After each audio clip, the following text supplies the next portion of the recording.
So you pulled Child and you might have felt that he seems a bit underwhelming compared to Katsing or Diluc, and I get it. I felt the same when I pulled Child and geared him up.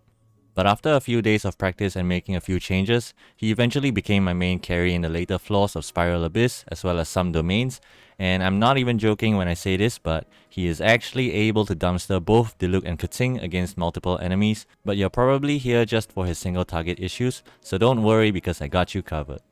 His first main problem would definitely be on his energy gain, and in situations where you're fighting like 4 enemies or more at once, his energy gain isn't really a problem, but when you're fighting only 1 or 2 enemies, you would have definitely noticed by now that you can't use his burst off cooldown, which is why he might seem weaker than Katsing or Diluc. To fix this, you'll obviously want energy recharge substats on him, but the main solution that I use myself is to just get a Hydro character like Xingqiu, and you'll basically want to cast this elemental skill whenever you can. Xingqiu works specifically well because his skill easily generates 4 or 5 hydro energy particles in just one cast, and if you have the sacrificial sword, it literally just doubles the energy gain. To show you this in action, my Child has 136% energy recharge, and so I'll do one full combo using Xingqiu with a sacrificial sword. So first I'm gonna use his burst to reset his energy to 0. And you can see that I have 0 energy now, so I'll swap to Xingqiu and then I'll use his E into his Q, and into his E, swap back to Child, and collect this energy. So you can see that I actually filled up more than half of his energy bar, and that is basically with 36% energy recharge. His second main problem is gonna be the uptime of his melee stance, and since that's the main source of your AoE damage, you'll want to know how to optimize this. To get the most value out of his downtime, there are a few things that you can do.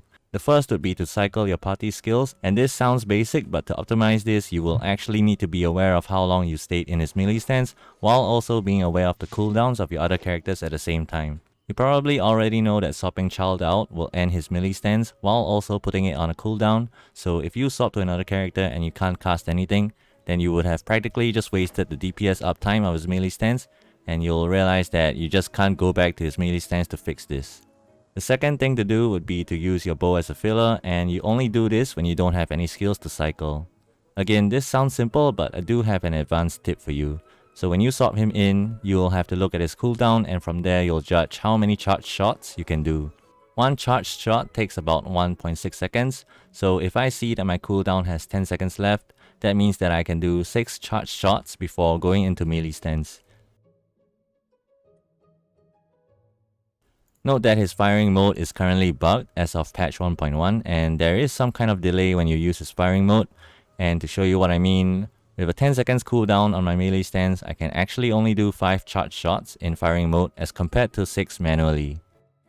The third thing that you can do would be playing objectively, and some examples are things like healing out your party, dodging attacks, and breaking shields. All these things are practically just worth doing during his melee downtime, and you'll realize that it doesn't feel that bad when you're getting value during his downtime. With all these things said, I do have one last solution that can actually solve both of these problems at once. So you might have heard about the double DPS team comps, and I'll basically just go into its details and how it actually solves Child's issues. One of the easiest ways to play him is to run 2 DPS that has a similar concept, like Klee and Child. Heck, you could even run Diluc and Child or Katsing and Child, and I personally use Katsing and Child on the Crimson Witch domain. The main idea here is that you can swap between Child and your other DPS after any of them have exhausted their abilities, while also freely slotting in any skills from your other support characters in between. Just to give you an example of how this works, you can see that I'm in my melee stance trying to finish off this big Hilichurl right now, and you'll also notice that my next enemy is a Pyro Abyss Mage. Naturally, the goal here would be to finish off this big guy, and then next would be breaking the Pyro Shield from the Abyss Mage. So after killing the big guy, you technically have 2 options, right? You can either stay in his melee stance to break his Pyro Shield, or you can swap back to range stance and use like charged shots to break his shield. Having another DPS means that you don't have to care about his melee uptime, so this is why I remain in melee stance to break the shield.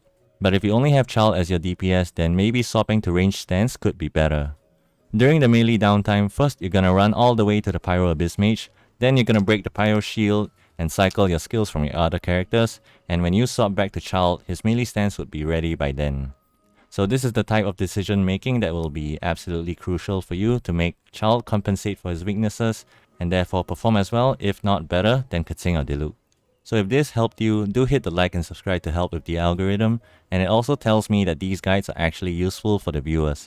So that's it for this video, and of course, thanks for your support.